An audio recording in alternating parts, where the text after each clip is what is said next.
1 Samuel 26. Then the Ziphites came to Saul at Gibeah, saying, Is not David hiding himself on the hill of Hachilah, which is on the east of Jeshimon? So Saul arose and went down to the wilderness of Ziph with 3,000 chosen men of Israel to seek David in the wilderness of Ziph. And Saul encamped on the hill of Hachilah, which is beside the road on the east of Jeshimon. But David remained in the wilderness. When he saw that Saul came after him into the wilderness, David sent out spies and learned that Saul had come.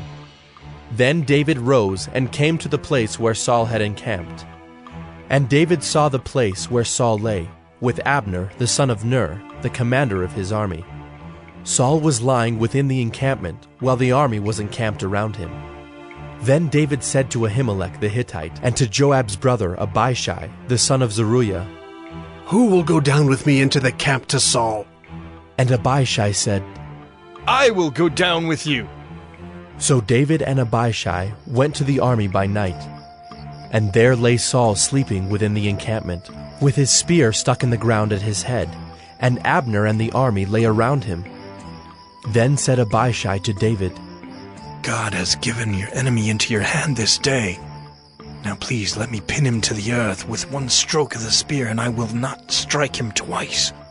But David said to Abishai, Do not destroy him, for who can put out his hand against the Lord's anointed and be guiltless? And David said, As the Lord lives, the Lord will strike him, or his day will come to die, or he will go down into battle and perish. The Lord forbid that I should put out my hand against the Lord's anointed. But take now the spear that is at his head and the jar of water, and let us go. So David took the spear and the jar of water from Saul's head, and they went away. No man saw it or knew it, nor did any awake, for they were all asleep, because a deep sleep from the Lord had fallen upon them. Then David went over to the other side, and stood far off on the top of the hill, with a great space between them. And David called to the army, and to Abner the son of Ner, saying, Will you not answer, Abner? Then Abner answered, Who are you who calls to the king? And David said to Abner, Are you not a man? Who is like you in Israel? Why then have you not kept watch over your lord the king? For one of the people came in to destroy the king your lord. This thing that you have done is not good.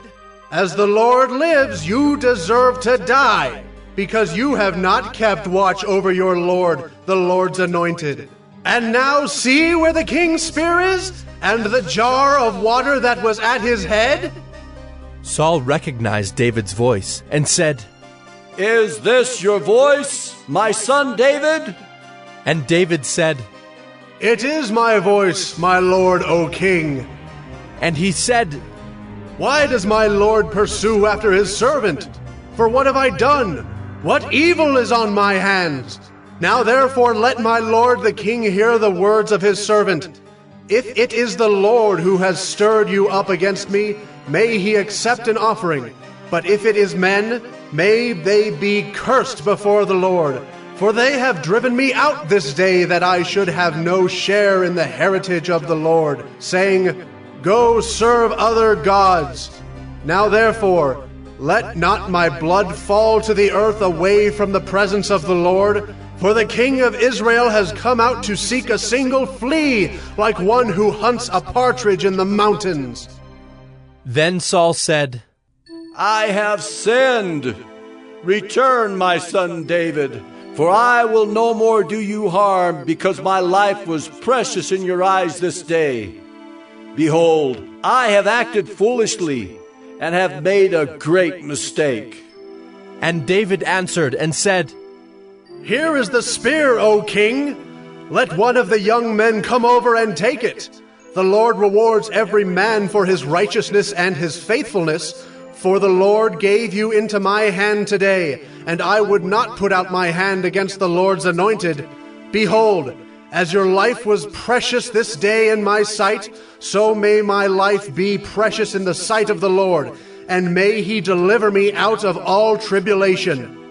Then Saul said to David, Blessed be you, my son David. You will do many things and will succeed in them. So David went his way, and Saul returned to his place. 1 Samuel 27. Then David said in his heart, Now I shall perish one day by the hand of Saul. There is nothing better for me than that I should escape to the land of the Philistines. Then Saul will despair of seeking me any longer within the borders of Israel, and I shall escape out of his hand. So David arose and went over, he and the 600 men who were with him, to Achish, the son of Maoch, king of Gath. And David lived with Achish at Gath, he and his men, every man with his household, and David with his 2 wives, Ahinoam of Jezreel and Abigail of Carmel, Nabal's widow. And when it was told Saul that David had fled to Gath, he no longer sought him. Then David said to Achish, If I have found favor in your eyes, let a place be given me in one of the country towns, that I may dwell there. For why should your servant dwell in the royal city with you? So that day Achish gave him Ziklag. Therefore Ziklag has belonged to the kings of Judah to this day. And the number of the days that David lived in the country of the Philistines was 1 year and 4 months. Now David and his men went up and made raids against the Geshurites, the Girzites, and the Amalekites, for these were the inhabitants of the land from of old, as far as Shur to the land of Egypt. And David would strike the land and would leave neither man nor woman alive, but would take away the sheep, the oxen, the donkeys, the camels, and the garments, and come back to Achish. When Achish asked, Where have you made a raid today? David would say, Against the Negeb of Judah, or, against the Negeb of the Jerahmeelites, or, against the Negeb of the Kenites. And David would leave neither man nor woman alive to bring news to Gath, thinking, Lest they should tell about us and say, So David has done. Such was his custom all the while he lived in the country of the Philistines. And Achish trusted David, thinking, He has made himself an utter stench to his people Israel. Therefore he shall always be my servant. 1 Samuel 28. In those days the Philistines gathered their forces for war to fight against Israel. And Achish said to David, Understand that you and your men are to go out with me in the army. David said to Achish, Very well, you shall know what your servant can do. And Achish said to David, Very well, I will make you my bodyguard for life. Now Samuel had died, and all Israel had mourned for him and buried him in Ramah, his own city. And Saul had put the mediums and the necromancers out of the land. The Philistines assembled and came and encamped at Shunem. And Saul gathered all Israel, and they encamped at Gilboa. When Saul saw the army of the Philistines, he was afraid, and his heart trembled greatly. And when Saul inquired of the Lord did not answer him, either by dreams, or by Urim, or by prophets. Then Saul said to his servants, Seek out for me a woman who is a medium, that I may go to her and inquire of her. And his servants said to him, Behold, there is a medium at Endor. So Saul disguised himself, and put on other garments, and went, he and 2 men with him. And they came to the woman by night. And he said, Divine for me by a spirit, and bring up for me whomever I shall name to you. The woman said to him, Surely you know what Saul has done, how he has cut off the mediums and the necromancers from the land. Why then are you laying a trap for my life to bring about my death? But Saul swore to her by the Lord, As the Lord lives, no punishment shall come upon you for this thing. Then the woman said, Whom shall I bring up for you? He said, Bring up Samuel for me. When the woman saw Samuel, she cried out with a loud voice. And the woman said to Saul, Why have you deceived me? You are Saul. The king said to her, Do not be afraid. What do you see? and the woman said to Saul, I see a god coming up out of the earth. He said to her, What is his appearance? and she said, An old man is coming up, and he is wrapped in a robe. And Saul knew that it was Samuel, and he bowed with his face to the ground and paid homage. Then Samuel said to Saul, Why have you disturbed me by bringing me up? Saul answered, I am in great distress, for the Philistines are warring against me, and God has turned away from me and answers me no more, either by prophets or by dreams. Therefore I have summoned you to tell me what I shall do. And Samuel said, Why then do you ask me, since the Lord has turned from you and become your enemy?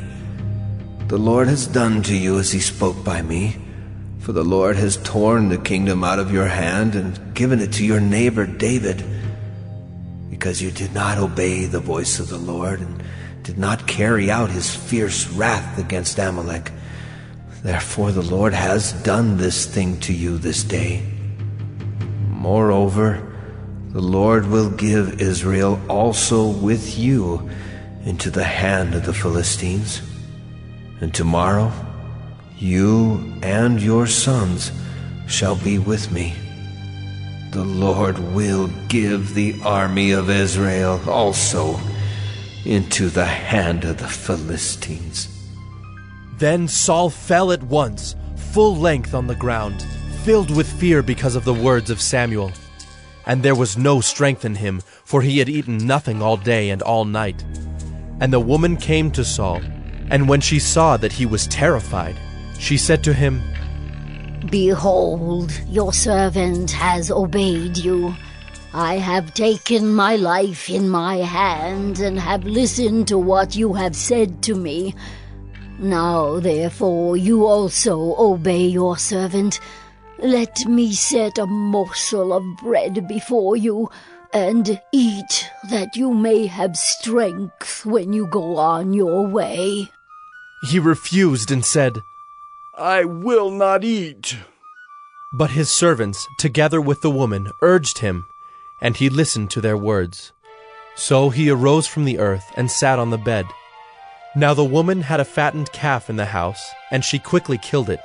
And she took flour and kneaded it, and baked unleavened bread of it.